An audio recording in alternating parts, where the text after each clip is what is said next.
नमस्कार, आप सभी का बहुत बहुत स्वागत है। आप देख रहे हैं सबसे बड़ा सवाल। मैं हूं परवीन शेख।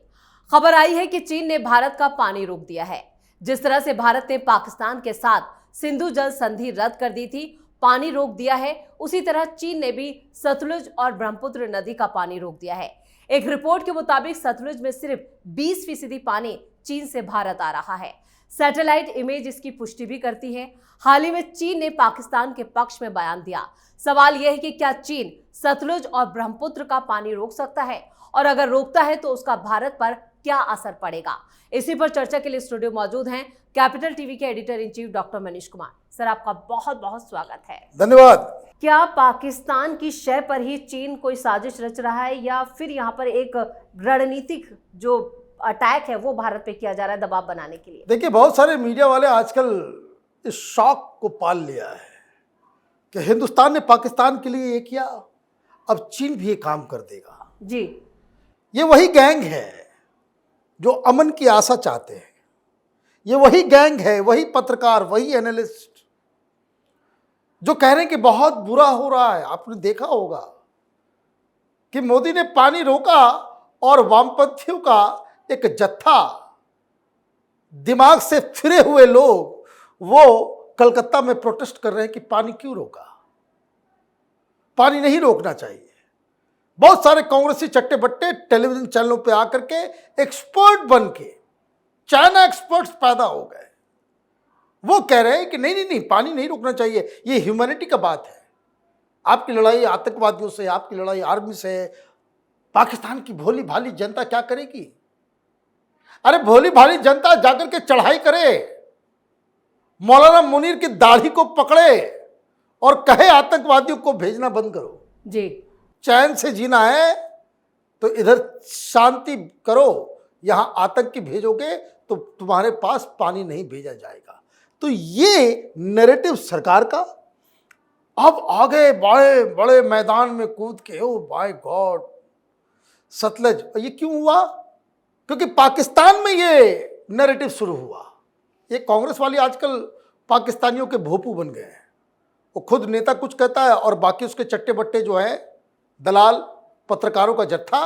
अब देखिए, सारे लोग अनपढ़ गंवार लोग जो टेलीविजन चैनलों के बड़े बड़े एंकर थे और बड़ी बड़ी बातें करते, वो ये प्रोपेगेंडा कि चीन भी रोक दिया तो क्या। तो चलिए आज यही समझ लेते हैं। जी भाई, मानसरोवर है, मानसरोवर के बगल में एक और लेक है जिसका नाम है राक्षस ताल। मानसरोवर से एक नदी निकलती है जिसका नाम है ब्रह्मपुत्रा, और राक्षस ताल से निकलती है दो नदियां जिसका नाम है इंडस और सतलज। आप ये मान लीजिए, वो दोनों को मानसरोवर ही मान लीजिए। तो वहां से 3 नदियां निकलती हैं। जी, ठीक, तो पहले किसके बारे में बताएं? पहले ब्रह्मपुत्र के बारे में। पहले ब्रह्मपुत्र के बारे में बता देते हैं। तो ब्रह्मपुत्र के ऊपर उनका डैम आज से नहीं बन रहा है, यूपीए सरकार के समय से बन रहा है। जैसे हम बना रहे हैं, चिनाब पे बना रहे हैं, झेलम पे बना रहे हैं, सतलुज के ऊपर तो हमारा ये भाखड़ा नंगल पूरा बना हुआ है। जी, भाई, किसी की नदी है, उसके इलाके से गुजर रही है, डैम बना ही सकता है। इसमें इंडिया सेंट्रिक होने की आवश्यकता नहीं है। डैम उस समय से बन रहा है जब इंदिरा गांधी थी। डैम उस समय भी बना जिस समय यहां पे सेमी चाइनीज गवर्नमेंट यूपीए सरकार थी, जिसका कांग्रेस के साथ जो है कम्युनिस्ट पार्टी का करार है, memorandum of understanding, MOU sign किया हुआ है। उस समय भी बन रहा था। किसने मना किया? आपने मना किया? पार्लियामेंट में सवाल उठाया था विपक्ष ने, तो प्रधानमंत्री मुंह छुपा के भाग गए थे कि नहीं, सब चीज के ऊपर बातचीत नहीं करना ठीक है, वो उनका इंडिपेंडेंट फैसला है। अब चलो भाई, पानी रोक दिया, क्या हो जाएगा? क्या हो जाएगा ब्रह्मपुत्र का पानी रोकने से? ब्रह्मपुत्र जब हिंदुस्तान इंटर करती है तो वो, आप ये समझिए कि ब्रह्मपुत्र नदी जो चीन में बहती है वो पहाड़ियों के बीच बहती है। ठीक, और वो अगर डैम बनाता भी है तो 2 पहाड़ी के बीच में जितना डैम होगा आप बना लोगे। एक दो जगह है जहां थोड़ी सी चौड़ाई है, पानी रोक लिया। तो डैम की भी तो कैपेसिटी होती है, पानी तो छोड़ना ही पड़ेगा। और उल्टी गंगा तो बहाओगे नहीं, ऐसा तो नहीं कि आप दिल्ली में डैम बना करके पानी को आप उत्तराखंड भेज दोगे। डैम बनेगा तो डाउनस्ट्रीम ही जाएगा जी। तो कितना पानी आता है और ब्रह्मपुत्र में कितना पानी है। भारत में जब ब्रह्मपुत्र नदी घुसती है चीन के बॉर्डर पे, उसकी लंबाई बरसात के दिनों में 100 मीटर होती है। 100 मीटर। गुवाहाटी अगर आप गए तो वहां ब्रह्मपुत्र की चौड़ाई मालूम है कितनी है? 7 किलोमीटर। 7 किलोमीटर चौड़ी नदी है। हमें तो समझ भी नहीं आता कि कौन लोग बैठे हुए एक ज्ञान देते लोगों को बेवकूफ बनाना कितना आसान हो जाता है।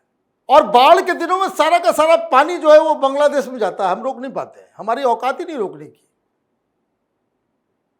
अब 7 किलोमीटर लंबा डैम बनाओगे कैसे? तो पानी क्या होता है, जादू हो जाता है क्या? 100 मीटर से वो 7 किलोमीटर कैसे होती है? तो लोग वो भूल जाते हैं कि गारो खासी हिल्स, अरुणाचल के हिल्स, नॉर्थ ईस्ट के हिल्स, ये दुनिया के सबसे ज्यादा बारिश वाला इलाका है जी। तो वो आती है नाला बन के ब्रह्मपुत्र। जो बारिश का पानी है उससे नदी चौड़ी हो जाती है। तो पानी की आवश्यकता नहीं है। तुमको रोकना है रोक लो, जो करना है कर लो। ट्रीटी थी उनके साथ 2023 तक कि ब्रह्मपुत्र का पानी कितना आ रहा है, जैसे कैसे सिंधु नदी का ये है। लेकिन उसके बाद उन्होंने वो भी डेटा भी नहीं दिया। कोई जरूरत ही नहीं है, हमें जरूरत ही नहीं, क्या कर लोगे। और उसके आने के बाद वो पानी वो अरुणाचल में भी आता है और उसी तरीके से पहाड़ियों से गुजरते हुए वहां हम डैम बना लेंगे। क्या हो गया? परेशानी हो गई कुछ? चाइना का डिजाइन खत्म? तो ये ब्रह्मपुत्र नदी में 70 to 80% water that flows in Brahmaputra it comes from India. और उसका 40-50% जो है वो तो बांग्लादेश से चला जाता है। तो पानी की किल्लत नहीं होने वाली, हाहाकार नहीं मचने वाला। जिस तरीके से हम लोग अगर डैम हमने रोक लिया, देखिए कैसे चेनाब में जो है नदी सूख गई। हमारी नदी नहीं सूखेगी, फॉर गॉड सेक ये दिमाग से उतार दो। ये चाइना फोबिया, पाकिस्तान फोबिया, ये वही गैंग है ना पत्रकारों का। देखिए ये पागल है पाकिस्तान, उसके पास न्यूक्लियर बॉम्ब है, इसलिए बातचीत करो, वो न्यूक्लियर बॉम्ब मार देगा। अब प्रधानमंत्री मोदी आए, बोले पागल है, उसकी पागलपन को ये भी ठीक करते हैं। कान के नीचे बजाया तो सब हेकड़ी उसकी जो है वो निकल गई। तो ये तो ब्रह्मपुत्र की कहानी जी। अब सतलज की सुना देते हैं। तो सतलज का जो पानी है वो जैसे इंडस ऊपर से चढ़ते हुए वो आती है, उधर से कश्मीर होते हुए ये हिमाचल करते हुए आती है। ठीक, उधर तो ग्लेशियर भी ज्यादा नहीं है। जिन लोगों को मालूम है, ज्योग्राफी जानते हैं, ये मानसरोवर, राक्षस ताल, ये दोनों ही जो है it's a cold desert. Cold desert से ये पानी निकलता है, सिंधु में भी और उसमें भी। ठीक है भाई, आप लोग ले गए, ले में कितनी चौड़ाई है सिंधु नदी की? कितनी चौड़ाई है, कितना पानी बहता है? तो सतलज वैसे ही ये करीब 1550 किलोमीटर का पूरा ये है। और वो जाकर के इंडियन बॉर्डर तरनताल के पास जो है व्यास नदी से मिल जाती है जी, है ना। तो फिर वो खत्म, तो वो जो पूरा का पूरा स्ट्रेच है तो करीब 260 किलोमीटर वो पहाड़ियों से गुजरती है, ऐसे ऐसे ऐसे। पानी कितना, चौड़ाई कितनी, उसमें पानी और चौड़ाई, पानी बहुत ही कम और चौड़ाई उसकी जो होती है वो 25 से 30 मीटर नदी की चौड़ाई पहाड़ के बीच। और जब वो इंडिया में घुसती है सतलज तो करीब 15 दर्जन भर से ऊपर हमने डैम्स बनाए हुए छोटे छोटे, उसको पानी को रोकते रोकते रोकते रोकते रोकते रोकते रोकते, क्योंकि हमें पाकिस्तान को नहीं भेजना है पानी जी। और उसके बाद 4 बड़े बड़े डैम्स हैं और जिसमें भाखड़ा और नंगल भी है। पानी फटाफट, कभी आपने देखा कि भाखड़ा नंगल जो सूखा हुआ हो? कभी नहीं। हाँ, पानी बहाना पड़ता है, उस चक्कर में पाकिस्तान को भी पानी मिल जाता है। सतलज नदी के पूरे पानी पर हम लोगों का अधिकार है, सारा अधिकार है। व्यास के ऊपर पानी, व्यास, रावी और सतलज के नदी के ऊपर हिंदुस्तान का पूरा अधिकार है। और वो पानी एक्सेस हो जाता है, भेज देते हैं, आप देखिए वो जाता है पानी पाकिस्तान में।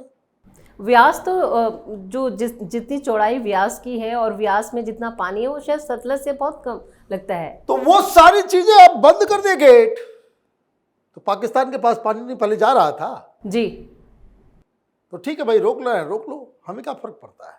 और यहां भी क्या है, ठीक वैसी स्थिति जो ब्रह्मपुत्रा की है। आप 250 किलोमीटर चल रहे हो, इधर 500 किलोमीटर आप हिमाचल में इधर उधर कर रहे हो, तो जो बारिश का पानी है वो तो है जी, वही पानी तो है ग्लेशियर का गल करके।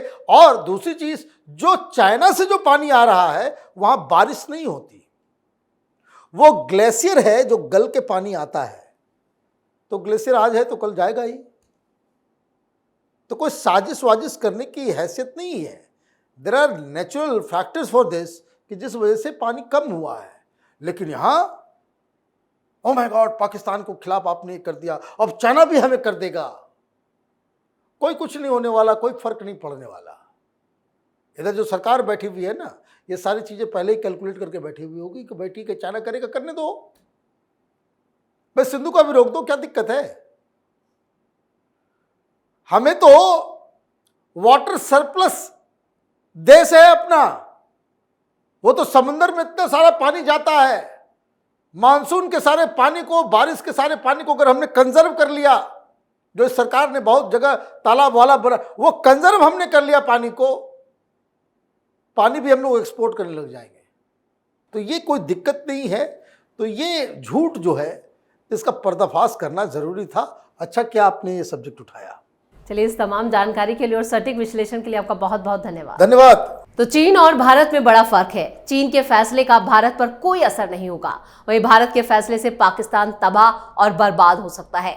चीन और चीन के समर्थित मीडिया दल और जितना भी जो प्रोपेगेंडा चीन का चलाया जा रहा है भारत में, अब उसका पूरी तरह से पर्दाफाश सबसे बड़ा सवाल में हुआ है। हकीकत बिल्कुल अलग है, तस्वीर बिल्कुल अलग है, और जिस तरह से जो बयानबाजी आपके सामने हुई है और जिस तरह से इसका हमने विश्लेषण किया है, उससे साफ पता चल जाएगा कि किस तरह से यहाँ पर जो देश के गद्दार हैं वही देश के खिलाफ इस तरह का प्रोपेगेंडा तैयार कर रहे हैं और पाकिस्तान का भोंपू बनकर हमारी ही खिलाफ जो है वो इस तरह की तस्वीरें और इस तरह की कहानियां जनता के सामने बयां करें जिससे पैनिक क्रिएट हो। लेकिन ऐसा कुछ नहीं है, क्योंकि हकीकत बिल्कुल इससे उलट है। इस खास शो में इतना ही। वीडियो कैसा लगा कमेंट करके अपनी राय जरूर दें। वीडियो को लाइक करें, शेयर करें और कैपिटल टीवी को सब्सक्राइब जरूर करें।